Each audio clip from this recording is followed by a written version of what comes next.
Good afternoon, friends. You are welcome to our tutorials today.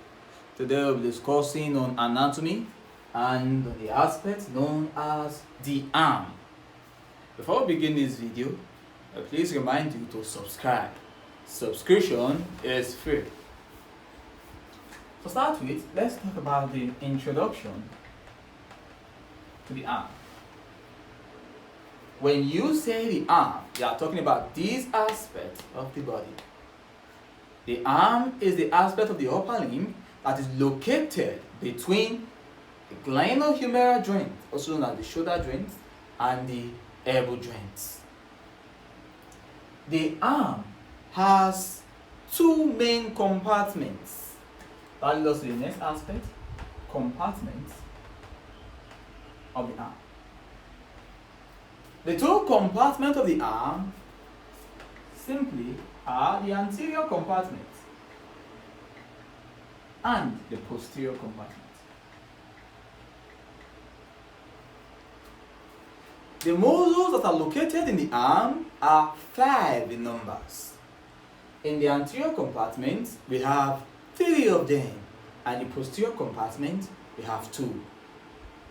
Generally, please note, the muscles in the arm are 5, but the major muscles are 4. One of the muscles in the arm is not a major muscle. It is a minor muscle.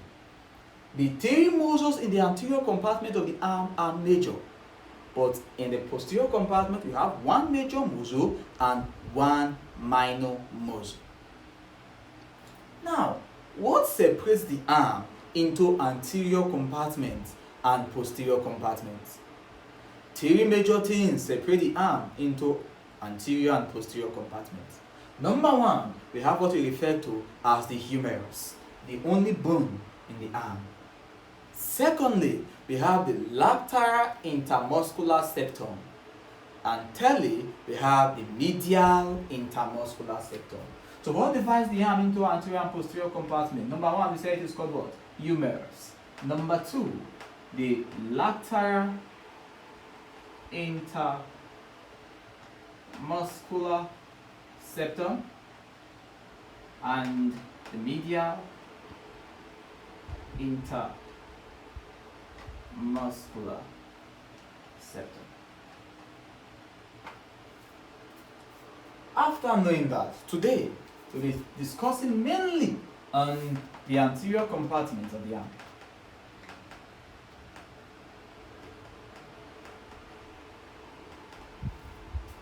The first point I will tell you about the anterior compartment of the arm is this. The anterior compartment of the arm is twice as powerful as the posterior. 2 times powerful than the posterior compartment. That is the reason why we are better pullers than pushers. Possible exam question. Why are we better pullers than pushers? Answer: because the anterior compartment of the arm is 2 times powerful than the posterior compartment of the arm. Point noted. The next thing to know about the anterior compartment is this. The anterior compartment of the arm has 3 muscles with the mnemonic BBC. BBC. B here means biceps brachii.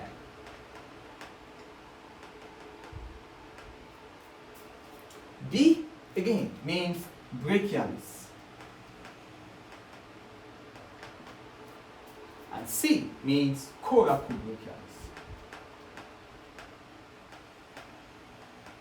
So these are the 3 muscles located in the anterior compartment of the arm. Let's start with the first muscle, known as the bicep brachii. Whenever you hear the word bicep, the first thing that should come to your mind is 2 heads. Bi means 2. So bicep brachii as a muscle has 2 heads. Although in some persons you see another head. In 10% of people you may see 3 heads in bicep brachii. But generally, for a normal individual, bicep brachii has 2 heads. The 2 heads of bicep brachii are the long head, and second is referred to as the short head. You must know where these muscles originate from. You must know where these muscles inserts. You must know the nerve supply to these muscles and the action these muscles perform.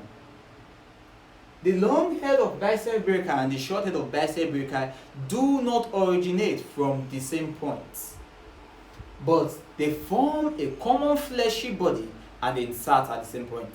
For example, imagine this is the long head of bicep brachii originating from this region, then this is the short head of bicep brachii originating from this region. Both of them forms a common body, large fusiform body, and have a common insertion. So this is a diagrammatical representation to show you that. Now, what is the shape of the bicep brachii muscle? It is fusiform in shape. Fusiform in shape.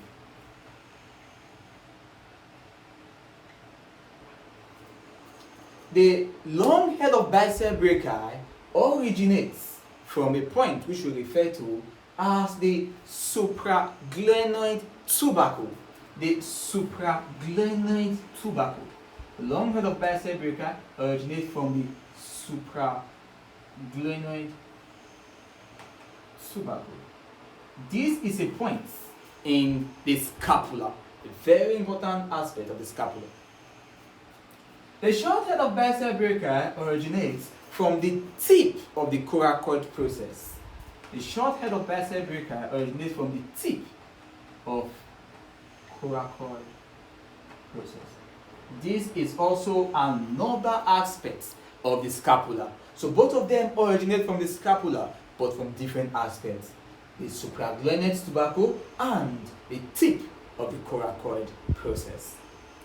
Both of them, as you've seen from that diagram, form a common body and have a common insertion.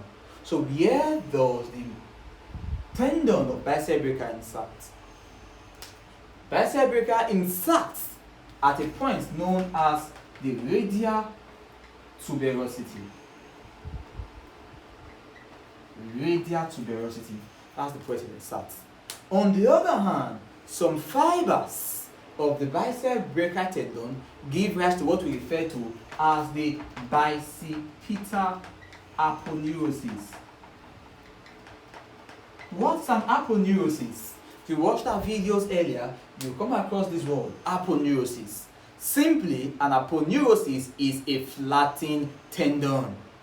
So, the flattened tendon formed by the fibers of bicep brachii is what we call bicipital aponeurosis, and it inserts as the fascia of the forearm.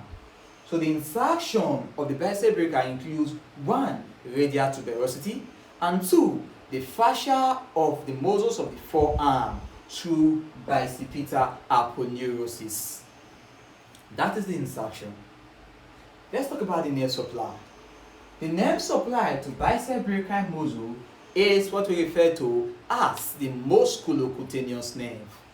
Generally, they may ask you this question: the chief nerve supply to the anterior compartment of the arm is what? Answer: musculocutaneous nerve. The next point, we have to talk about the action of bicep brachii. Bicep brachii is very, very important during fast supination. What is supination? When I say supinate, simply I mean turn your palm to the sun. When I say pronate, I mean turn your palm to the plants. Since plants start with P, pronate P. Sun starts with S, supinate S. So supinate, and pronate. For fast supination, the bicep brachii is the muscle responsible for that.